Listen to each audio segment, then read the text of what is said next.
Indudablemente lo que hoy nos ha convocado ha sido la situación que se nos ha planteado en la ciudad de Libertad, tema que es conocido por la población, y bueno, decirles que de parte nuestra, el municipio de Libertad, hoy hizo una desinfección en los centros poblados. Ahora pasaríamos a darle la palabra a la doctora Karina Rando, que es la especialista en este tema que nos preocupa mucho a la población. Volver a decirle a la población que esto tenemos que seguir con el aislamiento social, tenemos que cuidarnos, andar lo menos posible, muy especialmente en Libertad. Ya esto nos ha demostrado que cuando bajamos los brazos el COVID avanza y no podemos darle ese espacio. Es una tarea de todos, usar el tapaboca, higienizarnos y cuidarnos entre nosotros. Es verdad, lo que nos convoca específicamente es el brote que tenemos de COVID específicamente en Libertad, que es un brote que se detectó ya hace unos días y que se está estudiando y en el que se está trabajando muy intensamente.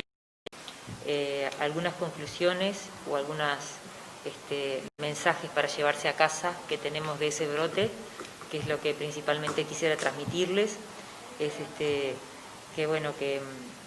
hasta el día de ayer, como ustedes ya saben, se habían detectado 11 casos que estaban vinculados a ese foco, de los cuales eran la mitad niños y la mitad maestras, prácticamente. Habían 5 maestras involucradas, y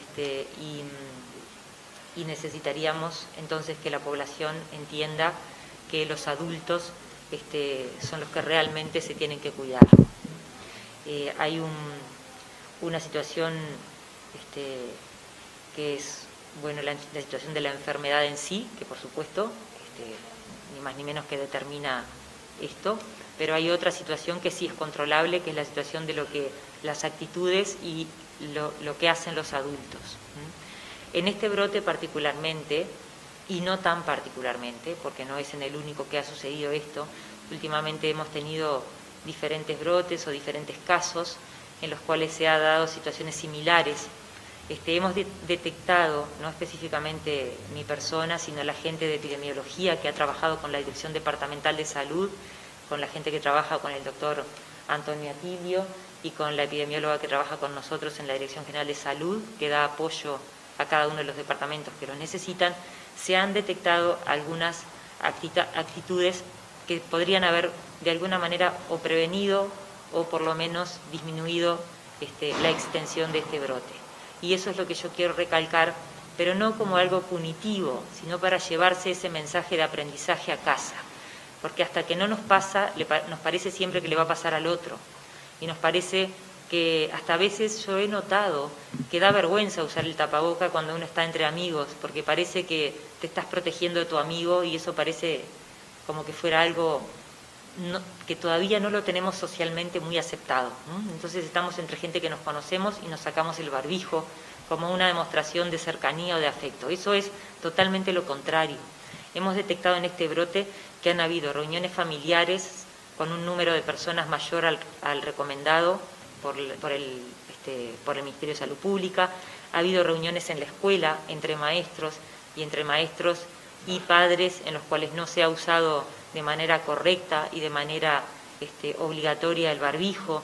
Ha habido también una intensa actividad social, no solamente con deportes sanos o deportes al aire libre, con espacios suficientes, sino también deportes de contacto, que se pide que por favor sean lo mínimo posible, que sean en determinadas condiciones.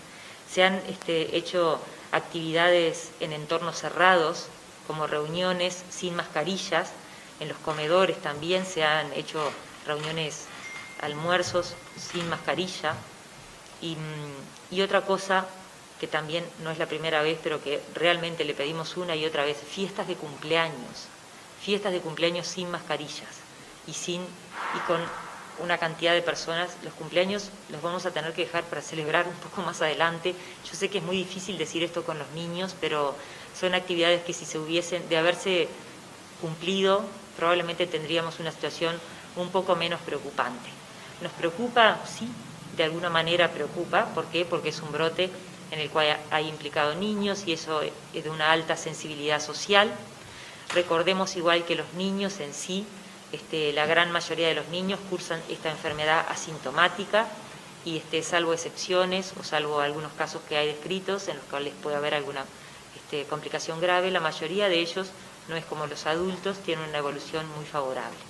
De todas maneras, hay que mantener un nivel de alerta muy alto en el resto de la población, en todos los contactos que ya están aislados. Para que tengan una idea, actualmente tenemos, yo por acá tengo los datos, que no los recuerdo de memoria, tenemos más de 160 personas que están cuarentenadas a raíz de este brote, y se han hecho en el día de hoy 100 hisopados, ¿sí? Y probablemente se haga alguno más. Eso implica que se ha trabajado muchísimo y que, bueno, es muy difícil, sin tener los resultados de estos test, saber cuál va a ser la extensión real de este brote. Si de todos estos 160 cuarentenados que tenemos 4 o 5 positivos, es una cosa, y si tenemos 30 o 40 es otra.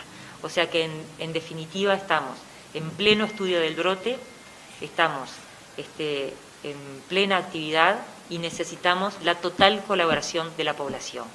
La población tiene que aprender con esto, que nos toca muy de cerca a todos, porque son nuestros niños los que están involucrados y nuestros maestros, que hay que cuidarse y hay que cuidar a las personas que tenemos alrededor.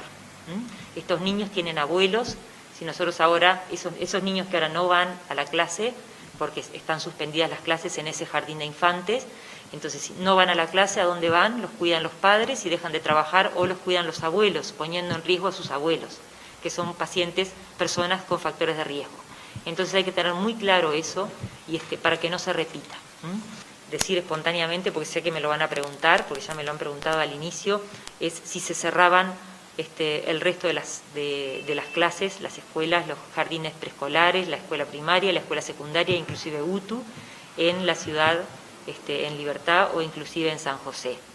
Les quiero explicar que no hay una decisión hoy en día de cerrar ningún otro instituto de enseñanza que no sea aquel en el cual se ha dado el brote. El único instituto que está cerrado es aquel instituto en el cual se dio el jardín de infantes, en el cual se dio el brote. ¿Por qué no? En primer lugar, porque no se ha demostrado que cerrar los institutos de enseñanza de niños sea la mejor forma de controlar los brotes. Los niños en sí tienen poca transmisibilidad de niño a niño. La transmisión es más entre adulto y niño adulto, y no entre niños entre sí. Y hay que estudiar muy bien los beneficios y los riesgos de cerrar los jardines de infante y de cerrar las escuelas. Recuerden que si uno cierra las escuelas, esos niños dejan a sus padres sin la posibilidad de ir a trabajar, o de lo contrario tienen que ir a buscar quien los cuide, y muchas veces los que los cuidan son personas mayores que, como dijimos recién, son personas de riesgo. Por lo tanto, el beneficio de cerrar las escuelas no es un beneficio que justifica de ninguna manera el riesgo que es cerrar las escuelas. Por lo tanto, al día de hoy esa no es una medida que se ha tomado. Esto no quiere decir que si en el día de mañana tenemos de estos casos que hay cuarentenados, muchos casos positivos, y se empiezan a relacionar con otros centros de estudio, no se tome otra medida. Pero eso es otro escenario que no es el escenario de hoy, y no lo vamos a hablar hoy porque no tiene nada que ver con la realidad de hoy en día.